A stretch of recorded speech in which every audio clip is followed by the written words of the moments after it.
much of your research centers around this role of CTO, i.e. Chief Technology Officer. Traditionally, CTOs have been responsible for the technological vision of a company. How has the role evolved, say, in the past decade? I would say the fundamental role of a CTO of formulating and implementing the technology and innovation strategies has not changed. The fundamental role has not changed, but it has become more crucial for companies because of all these technology advancement. In 1990s or earlier, you see CTO, if the company have a CTO, the CTO's role is more like a technical manager. But now the CTO have to do a lot of other things. It's more critical, more outward-facing role than before. And before, it's more internal. And currently, with all these technology, internet first, cloud computing, mobile technology, now AI, keep coming up. One of the important roles for CTOs today is they have to monitor the whole environment and see whether there's any significant potentially disruptive technologies that are coming up that can affect their company. Then they have to formulate strategies to respond to that technology. And also, nowadays, the CTOs have to collaborate with the other C-suite members, like CMOs, CFOs, CIOs, CEOs, board. They have to collaborate with all of those high-level executives to make sure that they can develop technology and innovation strategies to enable business outcomes. Yeah. So it's more complicated than ever before. Now, obviously, the composition of the C-suite for a given company depends on the industry. Say, if you're a very heavy sales organization, you might have a CSO, which is a bit rare. Absolutely. And then, if marketing is really important, you might have a CMO. Yeah. Maybe if you're a part of Tesla, you don't have much marketing, so there's not really a CMO. As far as the ways in which different C-suite executives collaborate with one another, is there anything unique about the way in which a CTO interfaces with other C-suite executives? Yeah.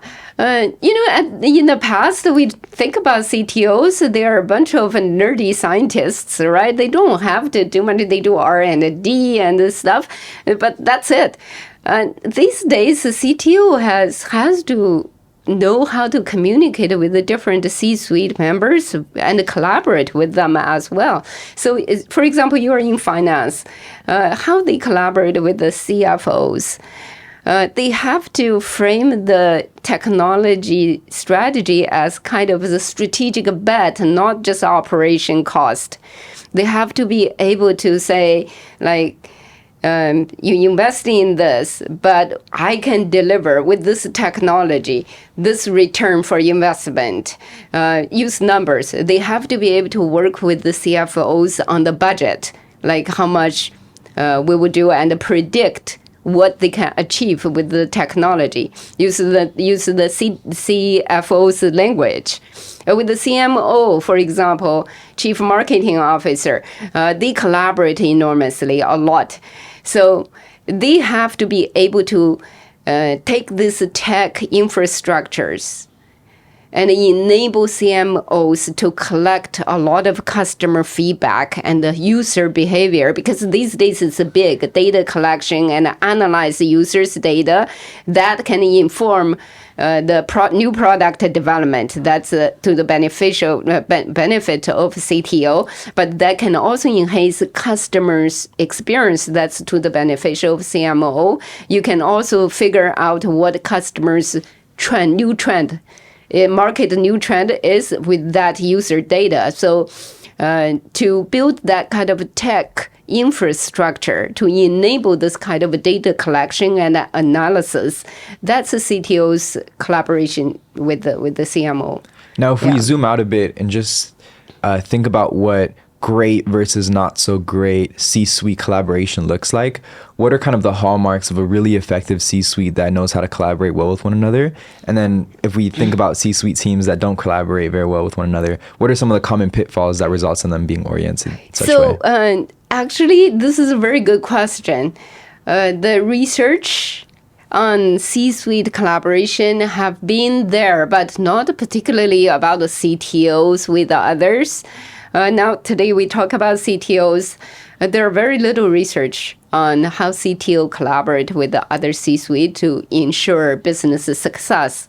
I'm now doing a paper with a couple of my Chinese co-authors on CTO, CMO collaboration, how that affects innovation performance of a company.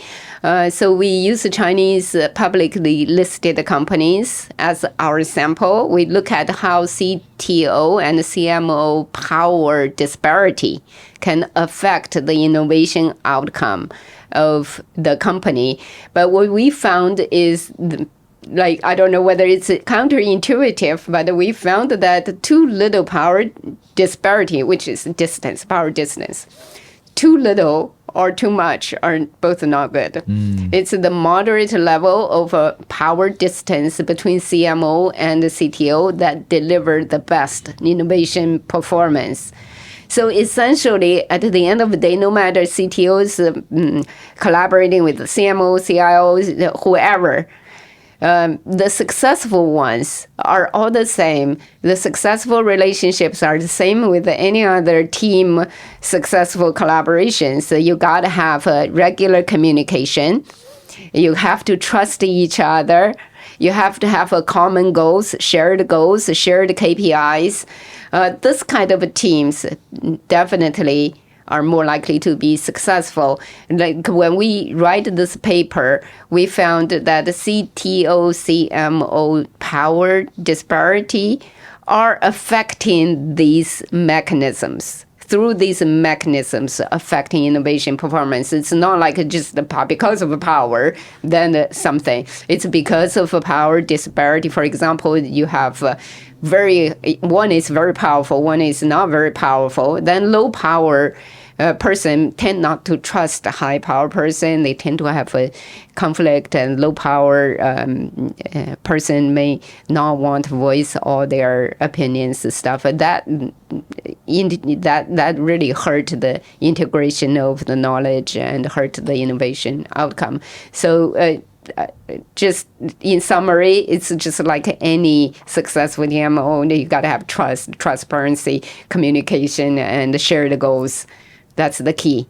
Now, what about CTOs in the public markets versus the private markets? Have you, in your research, found any meaningful difference in, say, role and markers of success versus markers of failure?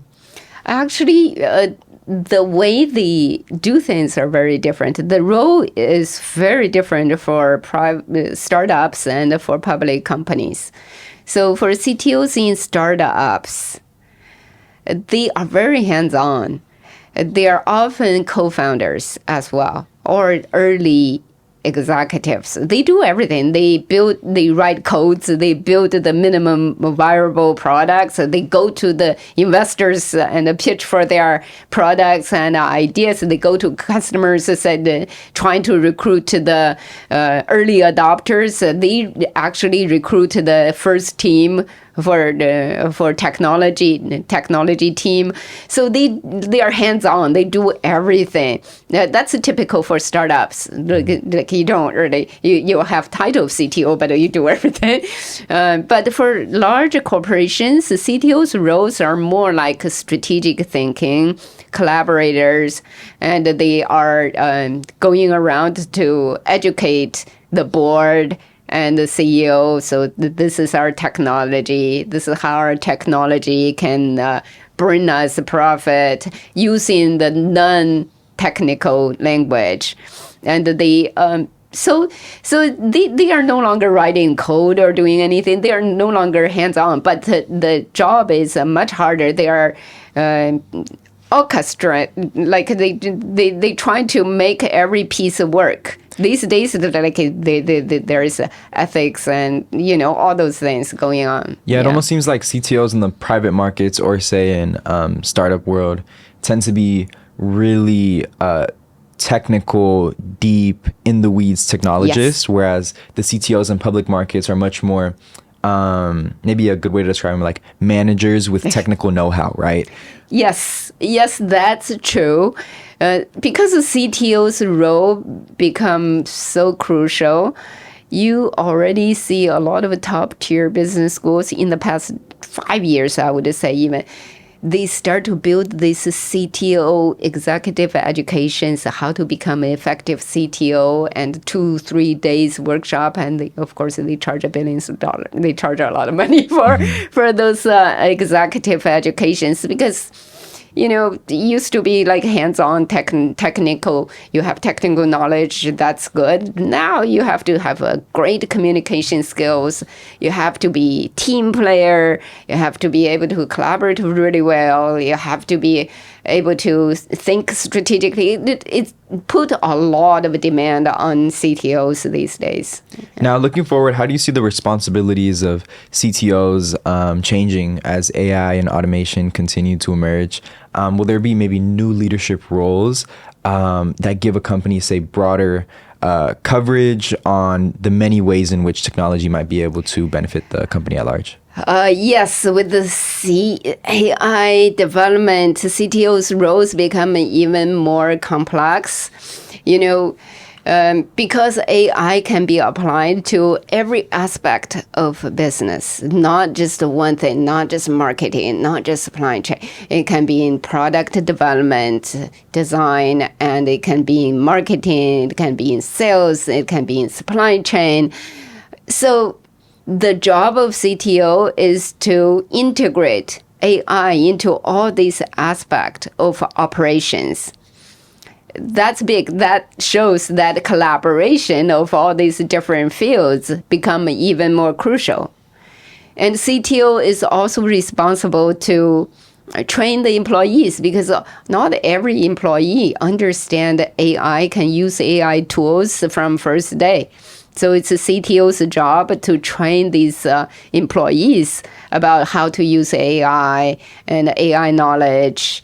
It's also CTO's responsibility to overseeing whether any AI tool is ethical and whether it's legal compliance is also important. So they have to work with the ethics team and legal compliance team on top of all other functional teams as well. So it's becoming more and more complex. Because of this, a lot of companies, especially big companies, start to branch out to different roles, like chief AI officer, chief data and analytical officer.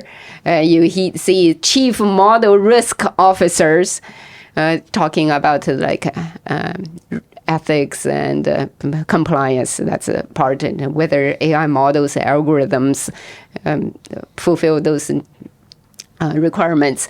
So there are different roles are branching out because it becomes too complex for one person to handle it. Even you just overseeing different pieces.